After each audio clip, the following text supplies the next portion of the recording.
raison. Biso tant que pour voter, na ba sito ba sango ba yalaki, il y avait des prêtres déjà banda au signaler biso a ozoko tatala, a ozoko tatala, a ozoko ta voter numéro yo, a ozoko ta. Tozana ba élément tout. Donc pas l'église catholique, mais Senko bazalaki au service pe baza au service ya Lamuka. Pensez na bango et ça que pouvoir il faut ezonga na Congolais. Na koyebi sabino pourquoi Congolais. Pouvoir faire zonga na Congolais. Oya ya kozwa nationalité na Congo po nanzela na ye nde mboka na biso ekokabama.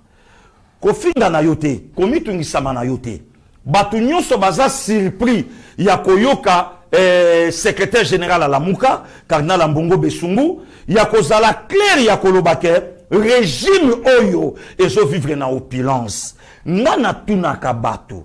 Est-ce que tangu batu balobaka likambo, ba consultaka ba oya bangote? Netinga, ce qui m'a na comprendre na malamu te, na kotuna ya nanga docteur Mayele, na kotuna muninga nanga Trésor Kandolo, na kotuna Mitterrand ya expliquer nga mo oyo mon cher, et lobi nini na clarté nango pour permettre te muto ayebi yango malamu asakana na mutu nanga. Mais Cardinal Mbongo, le lotang yo zolo ba ke régime oyo ezo vivre na opulence. Voilà, na banda siko point par point, opulence. Na banda point par point. Le lotang lobi ke régime oyo ezo vivre na opulence. Mais sango la kisabiso ndako yo mukonza mboka sombi na poto. La kisabiso ferme. Oyo Félix Antoine Tshisekedi Chilombo asali na mboko yo. La kisabiso biloko oyo même famille politique na ye esali. Mais c'est le cardinal. Tozalaka na bino awa na 2019.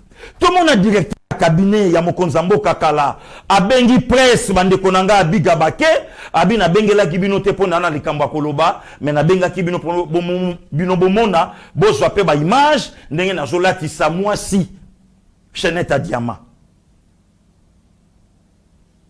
tate episcopo réaction na salakani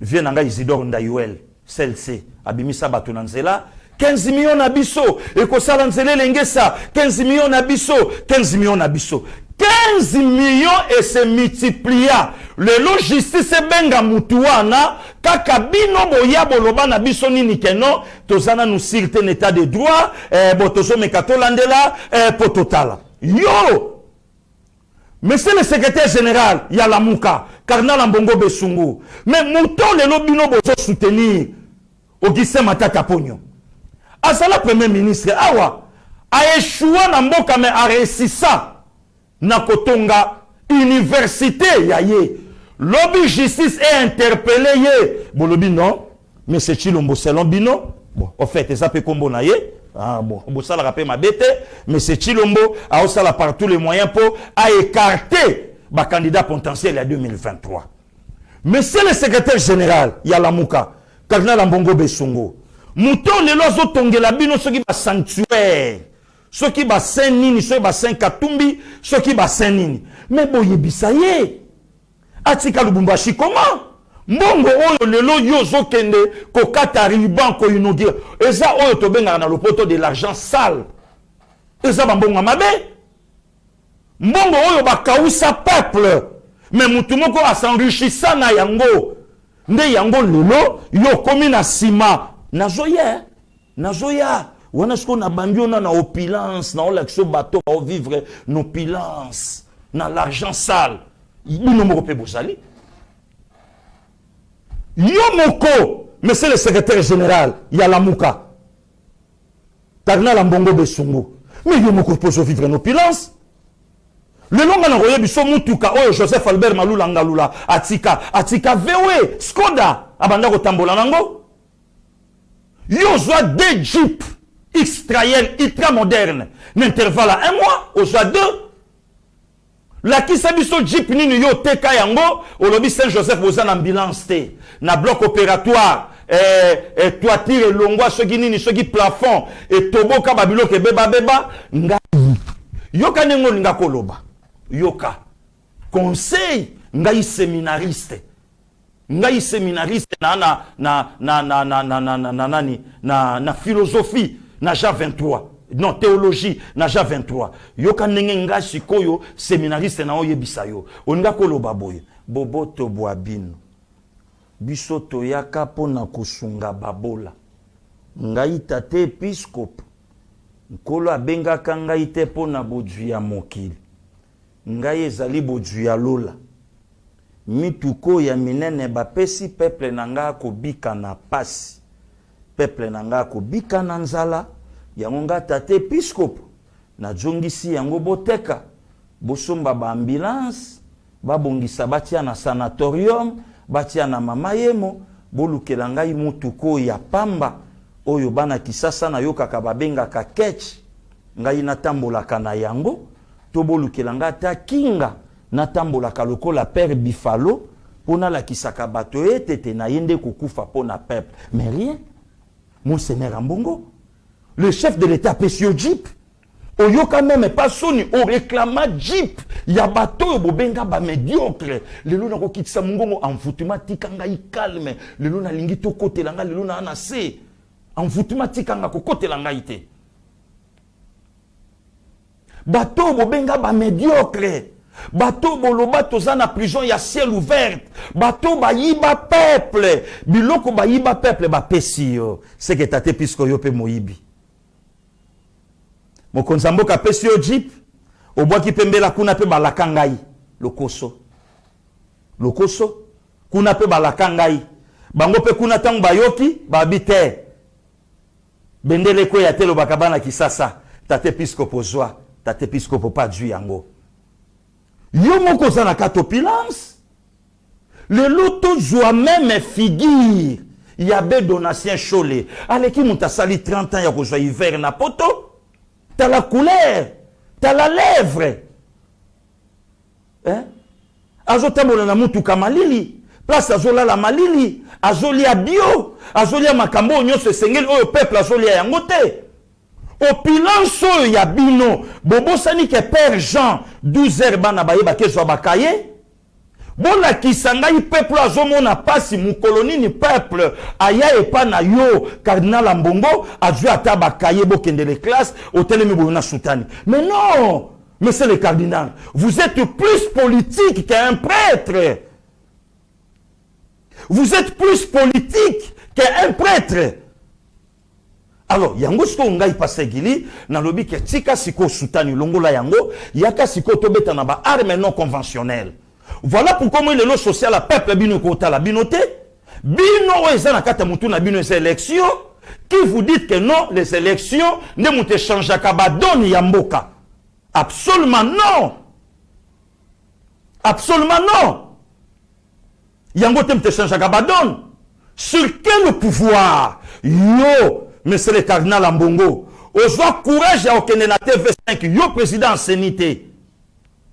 Ozo courage à okende na TV5 pour le bakeno, c'était Martin Fayoulou qui avait remporté les élections du 30 décembre 2018. Naboma yo, okoka olobate, batuna yo pesa belema, non batuna chole. Totuna chole non, moi j'avais que 40%, et puis dans les 40% que moi j'avais, c'était Faché qui chapeautait. Et l'ongoli yo crédibilité. Et l'ongoli yo crédibilité. Monsieur le cardinal, et kitisio et sambusio, mengana yebi, si on lobi makambo onyo solobi en opulence, au raté pédale, au raté yango, au kiti, au lobi impunité, impunité, voilà. Ngana zomi tuna, le loto mozo parler na impunité, na loba ki yango, bandeko balobi. Est-ce que boyebi kolobela likambu ya ba mo le lotang bozolo bango? Monsieur le cardinal Ambongo Besungu, secrétaire général officieuse ya Lamuka, yebisanga na régime Mobutu esika ba interpella directeur à cabinet en fonction. Yebisanga na régime à musée, yebisanga na régime ya Joseph Kabila. Oyo papa Luzolo Bambi ba noma ye ba pesa ye bonga pe asala liste ya bato ba détruire mboko akeyi ko pesa na tata mokonzi kolo ya kala yebisanga esuka wapi yebisanga et aujourd'hui lelo na régime ya mwana mboka directeur ya cabinet yo na pa bengami ancien premier ministre Yoana Bengami, ba DG, oyo bazo sala po na mboka te, bango wana lelo bazo kende. Oh, tata, mutema mabenzo ke sala kaboy. C'est que lelo na pesi kulutu na Félix Fassé quoi raison? Que Congolais azalaka na mutema mabe yasika na kata chassé. Mais c'est le secrétaire général à la Mouka, Cardinal Mbongo Besungu. Le loyo tangu yo ke koloba na katanga ke loi oyo ezapona ko discriminer, ezapona ko kabola okosi biso. Soki ezalaki pona bongote. Pourquoi yo boyaki un Kassayen azala en tête ya seni? Yonde mutoza tribal, yonde mutoza aîné. Est-ce que lelo oyoka mabete nenge pouvoir échanger les côtés et quitta dans l'ouest. Donc, on a par tous les moyens pouvoir et sont en lelo na est na nzela na yo. Yo te, monsieur le cardinal Mbongo. Yo mutoloba ki na biso ke po mwana tanga na église sainte catholique fo ba boti na ye, bazala toujours na kate yamba. Wana nini ko kabola biso te. Mais eloko nga na yebi eloko zo sala yo pasi. Okoki lelo ko expliquer peuple congolais te ke ngai Église sainte catholique bakanga ina 200 écoles fictives.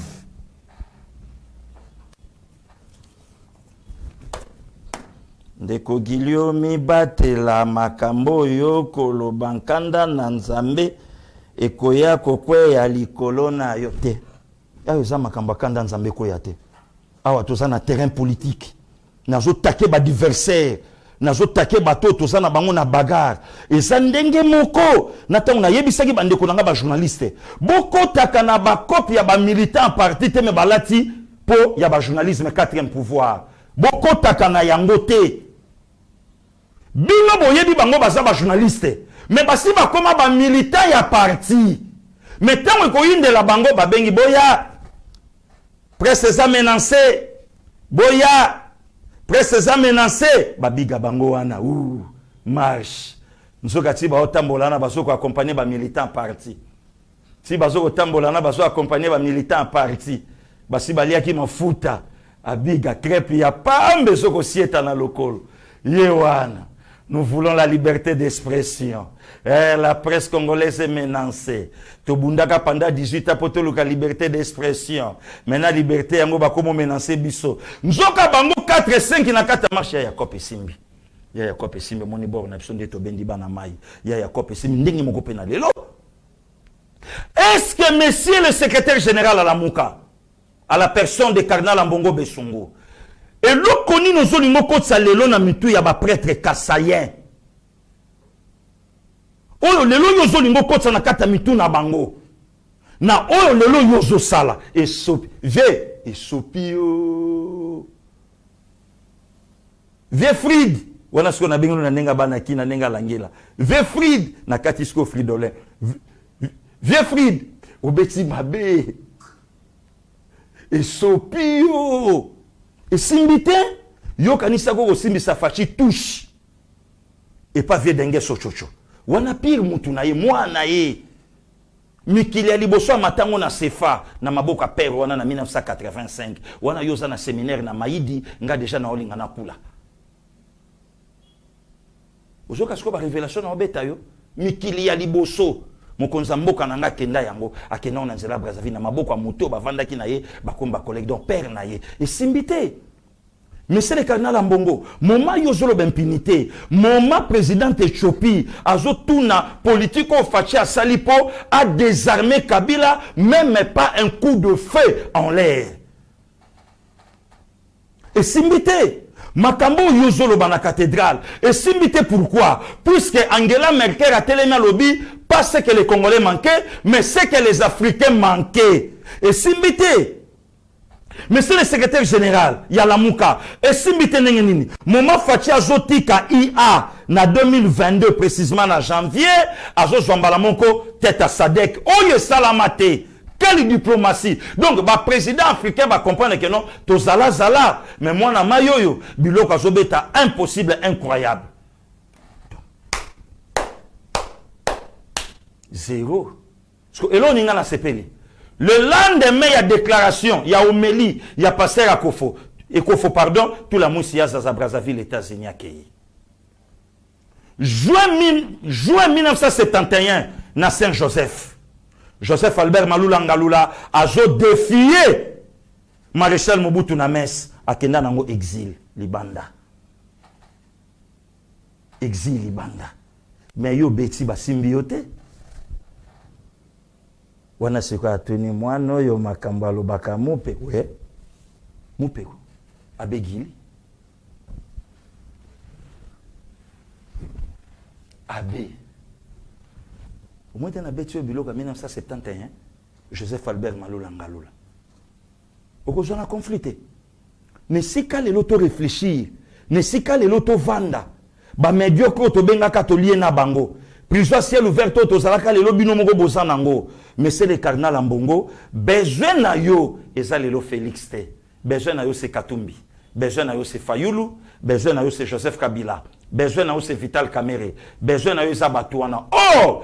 Et loko lelo biso bana mboka to sepeli nini? To sepeli to moni ke ba des pères et des mères baza menacer na propre sol na bango. Et loko biso to sepeli siko yango wana. To zui siko problème. Oyo to yeba kate, mais le loto yebi yango ke non, ba des pères et des mères et sika boza soutenons Fachi. Voilà pourquoi sikanga na bandai koloba na biso, to yeba ke Fachi c'est le président, oya zui pouvoir na ba occidentaux te. Fachi c'est le président, oya zui pouvoir na coopération te. Fachi c'est le président ya Congo, oya zui pouvoir te ke batu moko ba telema. Non, d'ailleurs, bato le ba soutenir yo libre le soir. Babiloko wana tunde batu bakoloba. Bango pona nini et salabino pasi lelo musala ba parlementaire de buba osala. Ba leki nanga Benjamin Mwana Suka. Ba président Son, ba président Gilles. Ba l'homme aux armes non conventionnelles Trésor Lumbu. Ba pasteur Gili.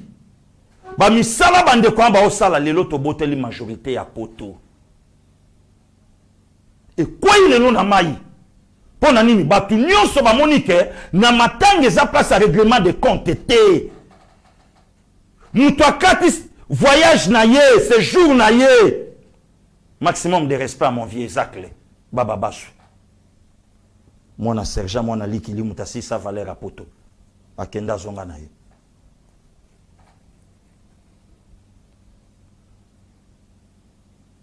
Moutoye kolela na bino. Mais lelo ah pasteur Gili. Yo pe babilo kwa ngozo akawapi. Ah Fachi. Yo kangai.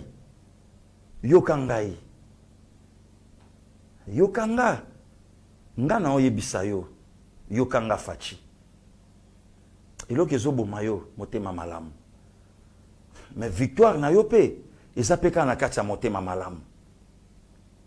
Yoka secrétaire général ya la muka ndenga lobi régime bo vivre en opulence mabosa ni bakundi mosengo ndenge nini cardinal mosengo bakundi comment Fachi bakundi ndenge nini babete na biso lisolo te selke ya moins cher selke ya ta ya or balala rapongi kuna na katite venanga Jackson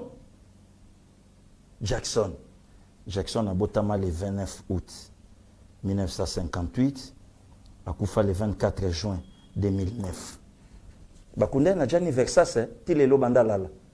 Akendate. C'est que ate ya moins cher mais matanga mosengo leki comment? Matanga ya cardinal mosengo eleki ndenge nini? Na pauvreté? Pourquoi pas bosala ki sanctuaire place corps ya laki toyeto s'incliner mbalamoka côté na libulu Dieu. Donc matanga mosengo aleki maître Mukendi. Mosengo aleki maître Tete Kabwe. Mosengo aleki papa Gérard Mulumba. Fachi azwa ba arme non conventionnelle na sandeni. Bakoko bolobi l'intekita. Tataleki na ye. Mais à respecter Covid. Ngana zala. Na 5 agwa papa à côté la kutu centre ngandambala moko na musika. Mais Mutoyo a respecté bino malgré pandémie, malgré ba makambu nyonso lelo eza na mokili pe na kata mboka na biso alobi to kende kaka. Nzambe batela peuple na nga Covid nde muto beti ba arme non conventionnelle.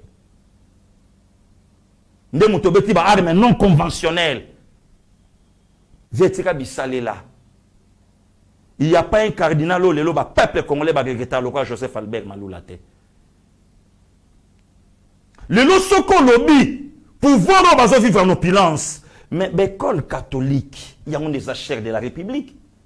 Pas si yo, mona, mouta vivre en opulence selon yo, le président de la République, alingi amatisa ba enseignant, oyo bazwa ke lo côté, bango pe ba mata, bako kana, na ba oya cardinal Mosengo, bako kana na ba oya Moke, bako kana na ba oya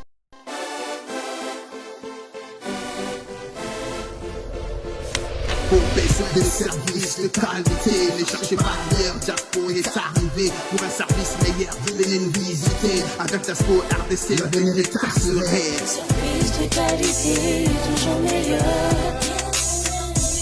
Ici tout est assuré, et nulle part ailleurs. Dans le monde multimédia, nous sommes leaders. Esprit de